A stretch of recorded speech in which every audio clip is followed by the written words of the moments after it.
นี่แหละของกิน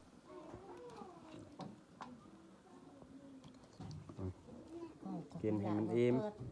เยอะไอ้ตอมเอง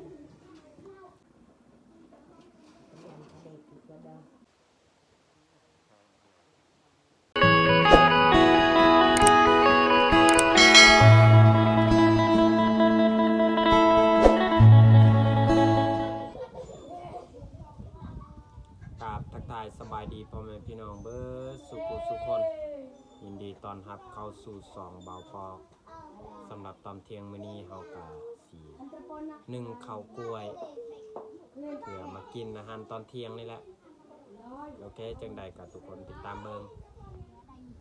กล้วยของเฮาก็คืออันนี้แหละกล้วยอันนี้แหละ เฮาเฮ็ดข้าวเที่ยงเนาะพ่อแม่พี่น้องเพราะว่าข้าวของเฮากับแม่ก็คือมันเบิดแล้ว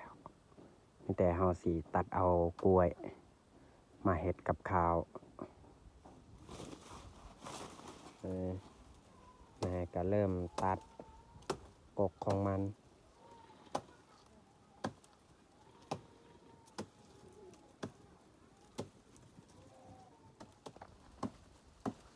โอ้เริ่มลมแล้ว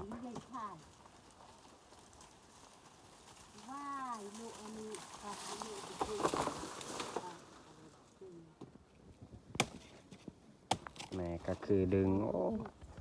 วีอันนี้ยาววีกล้วยของเฮาไว้บ่แม่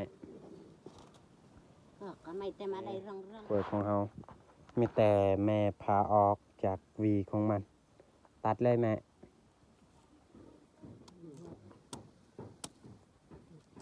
ตัดออกแบบนี้แหละ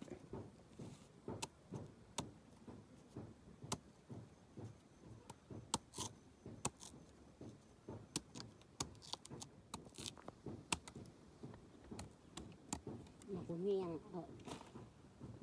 เต็มเต็มเล็กเต็มกักเล็ก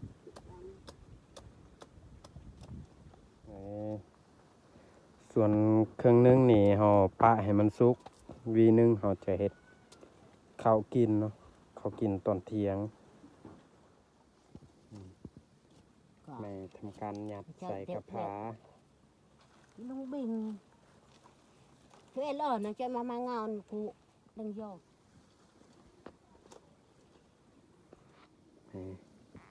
หลานก็ถือเอามือแต่แม่วิ่งถ่ายแตกอีแตกกันตัวอีแตกก็วิ่งถ่าย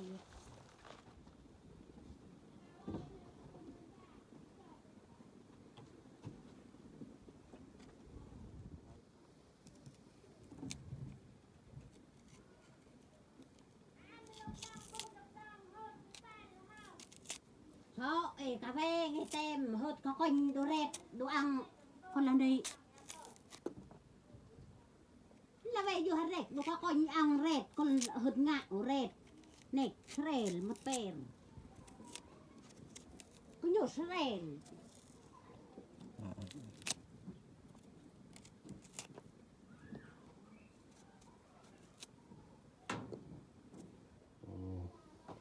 หลานสาวปอกออกเปลือกของมันเพื่อห่อขูดจังหน่อย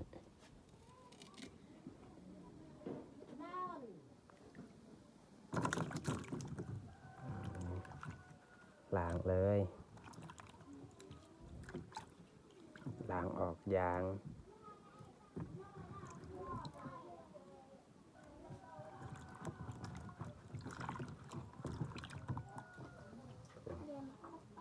ลูกของอายเพิ่นลงมาพอดีเฮา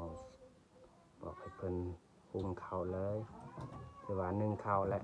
ข้าวกล้วยเพราะว่ามื้อนี้ข้าวก็คือเบิดเฮากับแม่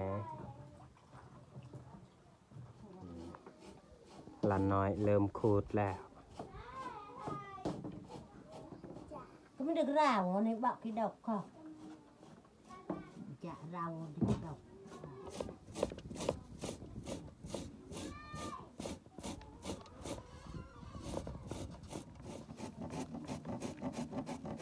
sa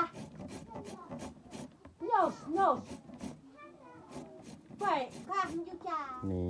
สำเร็จเรียบร้อยเฮาขูดมีแต่เฮาสิเกี่ยมนึ่งเลยนี่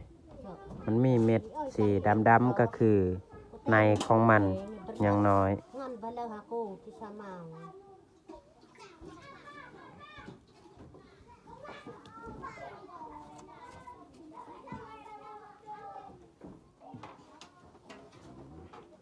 no không khéo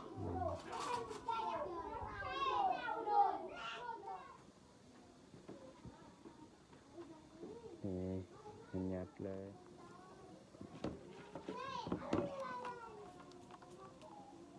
เพราะว่ามันมียางมันติดในมือ dùng tay âm tên nhiều sự ê là phải đang sạp cọp để đi ao trong đồ chạm lại có đẹp là có đẹp เปิดเบิ่งว่ามันสุกหรือบ่เพราะว่าเฮาสิซิกเนาะโอ้คือสิสุกอยู่พุ่นมันพดแล้วเบิ่งลองซีมก่อน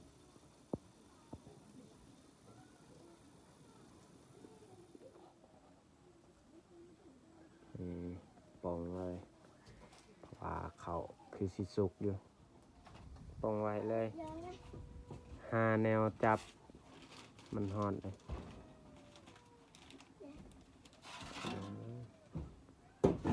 ไม่แต่เฮาสีเฮ็ด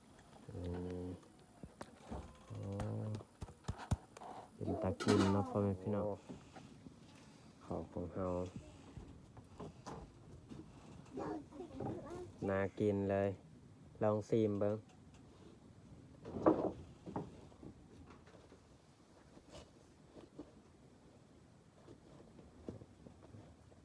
หน่อยหนึ่งสำเขากินตอนเที่ยง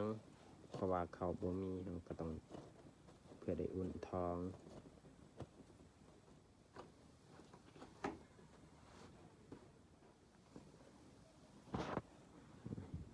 ขยัดใส่ติบเขา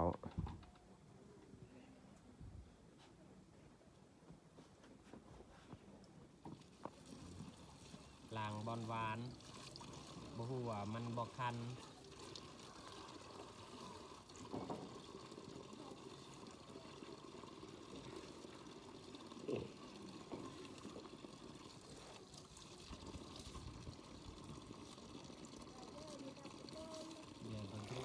Erlem itu.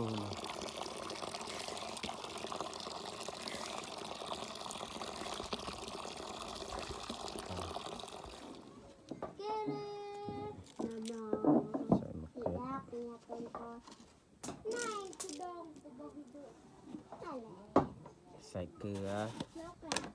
ใส่ผงชูรสเลยเพราะว่าเขาสิคั่วย ายไปเจอคุณยอรงยายให้พี่ดีเละหลับไหลคุณตอบคุณเมื่อเจ้าเรา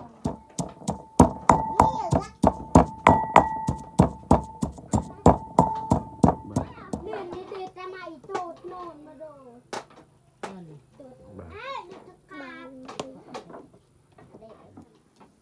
ใส่หัวกระเทียมก่อนใส่แจว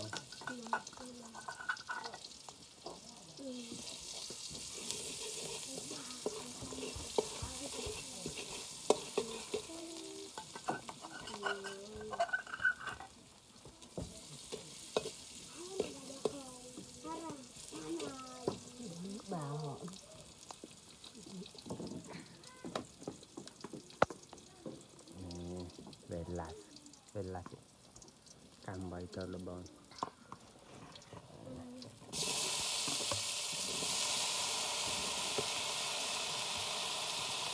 บอนหวานเนาะพ่อแม่พี่น้อง โอ้ยหลอกเป็นไก่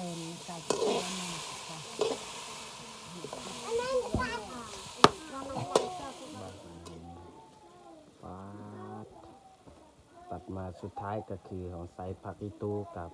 หอมบัวนี่แหละ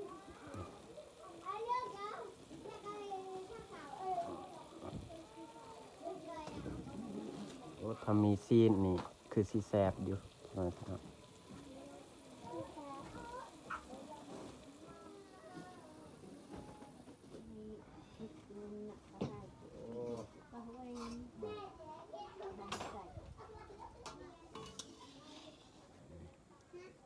ตักใส่ถ้วยเลย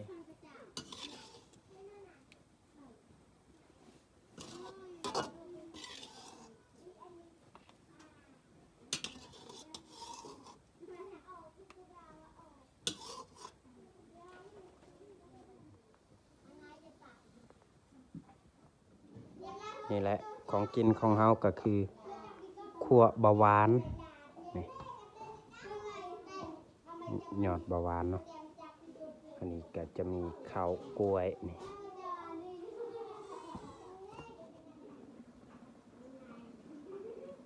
มาพ่อแม่พี่น้องมากินข้าวเที่ยงกับข้าวกล้วยนี่แหละนี่กับอาหารบะหวานหรือว่ายอดบะหวานเนาะกินเลยว่าข้าวกล้วยนี่เราต้องกินด้วยบวงใส่บวงนี่แหละ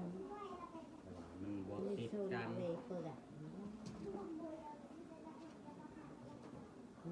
กินเข้าไปกัน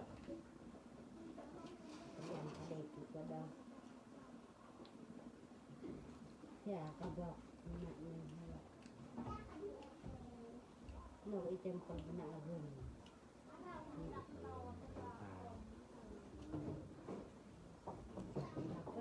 จาตังเงเติร์ดอะไรแบบนี้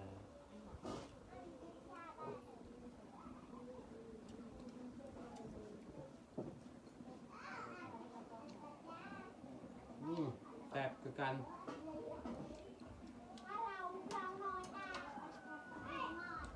แต่ก่อนนี่ตอนแม่ยัง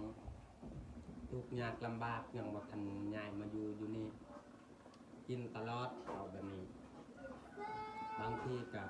ตอนเช้าตอนแรงก็ได้กินมีบางมื้อก็กินข้าว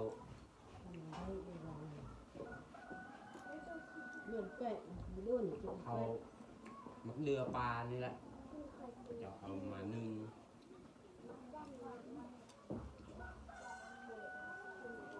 คือยอดวานนี่กันมามีซีนมันได้ปนกันนี่ก็คือแซ่บคือกันเพราะว่าใครคือยอดสมัยมันเป็นคือโขกมากบอกว่าเขารู้ชื่อแต่ว่ายอดวานนี่ทัดสุดเราเห็ดกับปนปลานี่เป็นแซ่บครับจ้า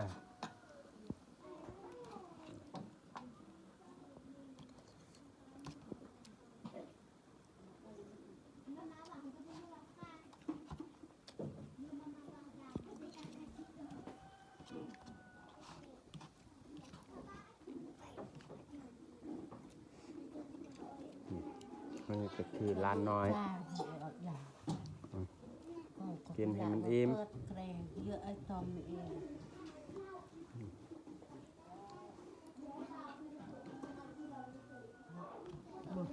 ป่า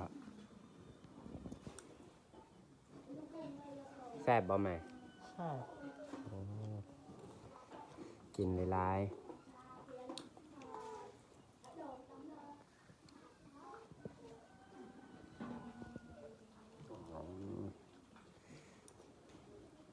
ลูกชายของไอ้กกนี่แหละ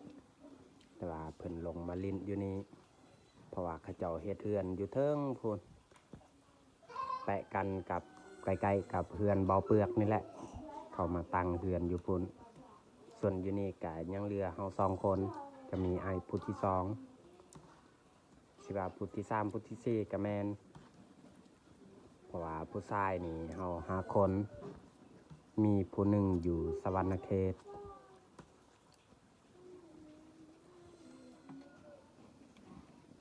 ที่เอ็นอยากเอาเลยแล้วก็แบบอย่าง ข้าวนี่ข้าวป่นกับข้าวกับแซ่บคือกัน